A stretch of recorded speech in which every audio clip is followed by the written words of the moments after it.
Okay, so we are still calculating empirical formulas. This time we're just doing it from sample data, but it's still the same steps. So if you look on the previous slide, we had 4 steps. This time we have 3 steps. The same 3 steps, they're the same. The only step we took out was the first step that said convert percent to grams by assuming a 100-gram sample.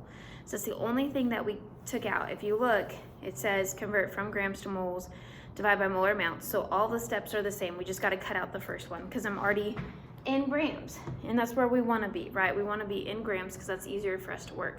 Now from grams, we need to get to moles. So if you remember, we need to get to moles by using our molar mass, and we divide because that's how units cancel. So my very first step that I'm going to do is convert from grams to moles by dividing by the molar mass. So cerium is a weird one on the periodic table. It's not as easy to find. It's atomic number 58. It's down here. Okay, it's Ce. So we're going to divide by the molar mass, which is 140.12. Okay, and then for this one, we're dividing by the molar mass of iodine, which is 126.91. I should read the problem that I'm working, actually.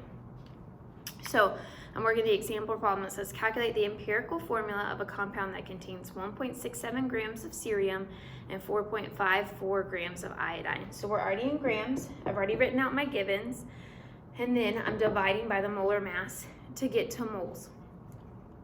So when I do this, I get that my moles are, so for cerium, it's going to be 0.0119 moles. And then for iodine, it's going to be 0.0358 moles. My second step is to pick the smallest and divide both of them by the smallest. So my smallest one is going to be this guy right here. He is my smallest, 0.0119. I don't know why I can't say that very well. So I'm dividing both of them by this. Okay, the top one is just 1 because something divided by itself is just 1, okay? And then the bottom one, when I take 0.0358 and I divide it by 0.0119, I get 3. So that means my formula, my empirical formula, is 1 cerium and 3 iodines. And so this is my answer right here. Now then, I didn't need to multiply by anything because I didn't have decimals on here.